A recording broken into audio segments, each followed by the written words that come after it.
So the potato bin challenge that Zebra have set me. Um, yeah, and I think it is a bit of a challenge because when I first saw it, I thought, gosh, that's quirky. I've never seen one of those before. But I'm going to give it a go, and I think I've come up with an idea for it. Um, so first of all, I'm not going to change the structure of it. I'm just going to leave it as is because I think you can use it for shoes or for magazines or for toys, that kind of thing. So it's quite handy in lots of ways. So I'm just going to transform it with colour and pattern and that kind of thing so that it's a lot more visually appealing, and it just makes it a bit more happy because it's quite sad at the moment. Anyway, the colour scheme that I've chosen is this blush pink, which is a really on-trend colour, and it's quite a grown-up pink, isn't it? It's not so much a girly pink, and I mean I love girly pink, but I think this will appeal to lots of people, and this will be a colour that will get mixed with Annie Sloan chalk paint, so to something very similar to this, and I think that's going to look good. It will get waxed afterwards to protect it and everything, and then coincidentally that matches really nicely with the wallpaper I've chosen to decoupage some of the parts of the potato bin, and I'll show you that now actually. So this is what I want to do with it.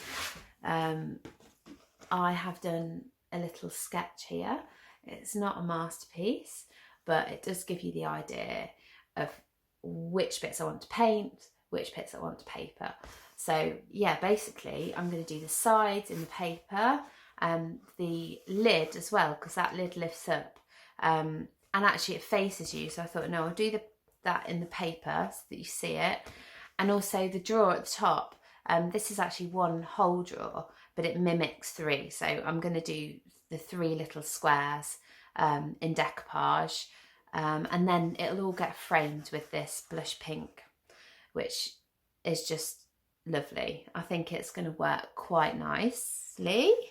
I can't talk now. But the other thing as well that I want to mention is that I am going to keep the original hardware.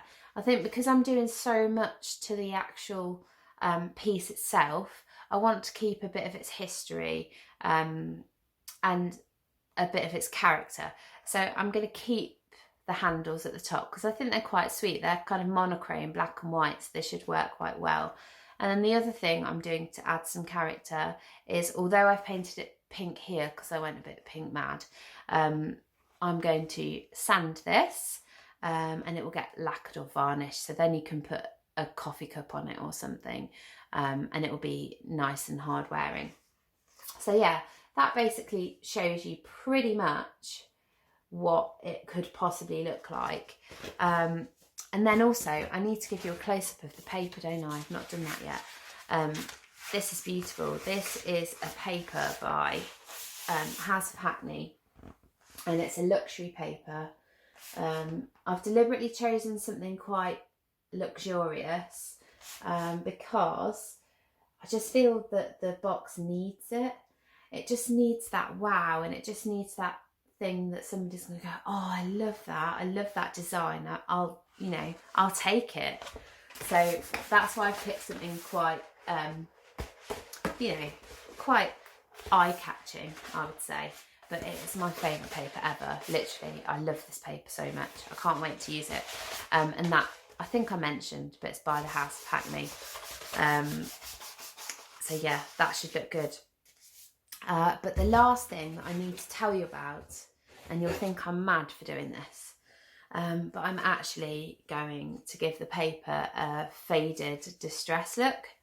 So I'll just hold it up so that you can see. Actually, if I hold this as well, you'll be able to see the difference. So can you just about see the difference there of the distress one and the one that isn't?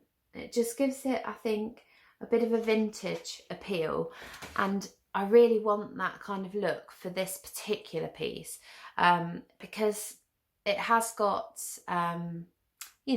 country charm, and it's got that kind of old world kind of look, And although I want to modernise it, which I think I have, I just need to give it that kind of vintage twist as well, so it actually suits the piece and everything's kind of in harmony. So yeah, I did that with a wash of Annie Sloan chalk paint.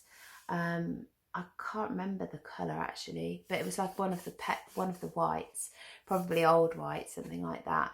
And then I distressed it, and then I've lacquered it to protect, so that'll be nice and durable. But I also think it makes it a little bit more interesting than just papering it. So I really hope that you like my idea. It's been kind of a challenge, but fun to think of how to transform the potato bin, because actually at first I was like, oh, what am I going to do with it? So yeah, I think I've come up with an okay idea. I hope you like it, but most of all, I'm so excited about seeing the other ideas as well, because it's so amazing how everybody's mind works in different ways. But anyway, thank you for listening, and I will hope to catch you later.